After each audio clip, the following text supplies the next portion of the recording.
What's up, guys? Joe Munoz, OneStepPrep.com. Wishing you and your family a very happy holiday season here as we close out 2023 and setting goals and targets and looking forward to a healthy and happy, productive 2024. Let's talk about situational awareness in this video. I want to share with you a couple things on how you can raise your situational awareness. And you know, sometimes I kind of like to reverse engineer things, and I think we can come to an answer by not necessarily looking at how we do something, but how we don't do it, how not to do it. And then maybe in the process, we can get enlightened on how to do it. So I want to share two things with you on situational awareness. And these are really kind of life lessons, to be quite honest with you. Situational awareness, how do I raise it? Well, the first thing is be a receiver, okay? Be a receiver and not a resistor. Now, what does this mean, Joe?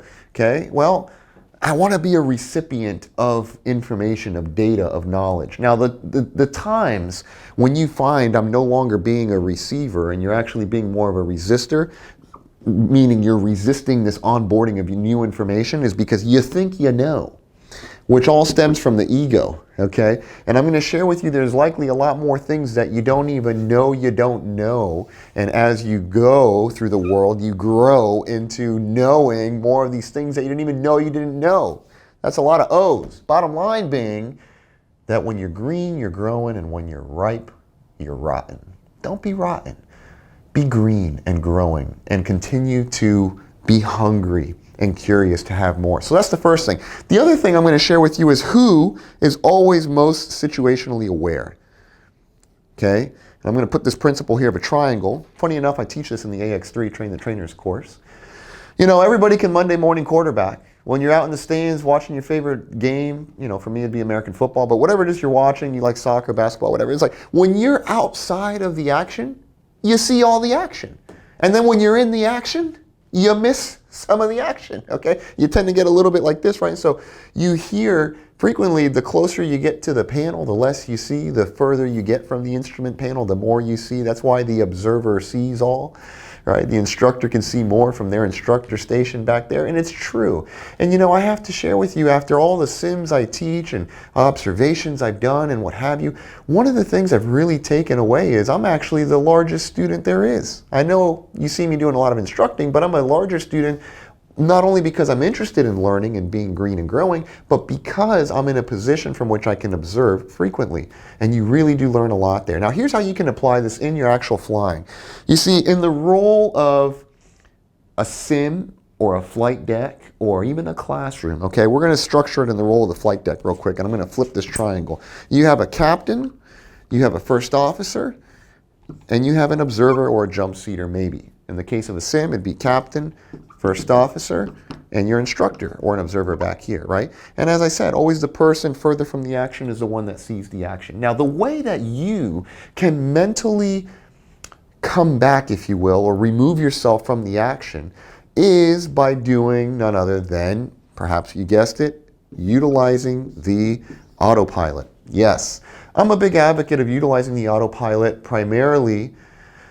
I think there's time and place to not use it, by the way, for ensuring we maintain a healthy skill set, right? Stick and rudder, but that's a different discussion, maybe for a different video. But I will share with you, utilizing the autopilot ensures that I am able to, even though I'm physically occupying the captain of the FO seat, I can mentally take a step back and gain a higher level picture of the whole scenario as it's unfolding. Now, this is really crucial when we start to look at your role in the left seat as a captain. There's a thing called the ladder of competence. It's 4 steps. I spent a few hours actually dissecting this in detail in the AX3 course.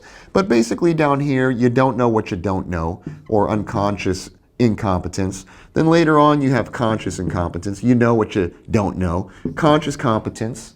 I now am competent, assuming I'm 100% focused on it. And finally, unconscious competence would be level 4. Now, I can spend quite some time talking about this, but here's the nutshell version. When I'm up here on level 4, I'm unconsciously competent. Now, don't make it any more difficult than what it needs to be. It's exactly what it sounds like. I am competent unconsciously. In other words, I can do flows and talk about dinner at the same time. Remember when you were like 4 years old, 5 years old, and you're trying to figure out how to tie your shoe, and your mom's like, "Hey, what do you want for dinner, Johnny?" And you're like, "Oh, I can't talk to you because I'm tying my shoe." They're slip-ons. I'll take the hot dog. Okay. So eventually, you get to a point through repetition and time where I'm not just consciously competent, meaning I'm competent assuming I'm 100% focused on the task, tying my shoe. No, eventually you can tie your shoe and talk at the same time. You can do flows and talk at the same time. You can do other things and talk at the same time.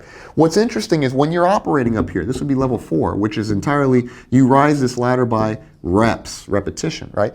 So when you're operating up here, that you are unconsciously competent, you have more bandwidth from which to make effective decisions and actually be more effective as a receiver and listen so that you can actually make more effective decisions. And so what I'm sharing with you is to become as competent as possible through repetition, through obviously experience is repetition, right? But staying green and growing, encouraging yourself to do these reps, because now what's going to happen is, as I work my way up this ladder, I see more. The higher you go up to the summit, right, to Mount Success, whatever you want to call it, the more you see on your journey up. And so with that being said, reps is the name of the game to get you elevating up this 4-step ladder. Now, opening up that bandwidth as well involves the autopilot. So it's 3 things here. Lots of repetition to get to a high level of competence. Utilization of the autopilot so that I can also step out of the action. Despite the fact that I'm physically occupying the seat, I'm mentally out of the action, more so to the degree that I can have a better oversight and high-level picture of everything. And then also, as I said, first and probably the most important universal life lesson, be a receiver and not a resistor. Be ready to continue learning, growing as you go through this thing called life. Hopefully you decide to learn and grow with us here. I want to enjoy your friends and training program success at onestepprep.com. As I said, wishing you and your family a very happy holiday season, and we'll see you here in 2024.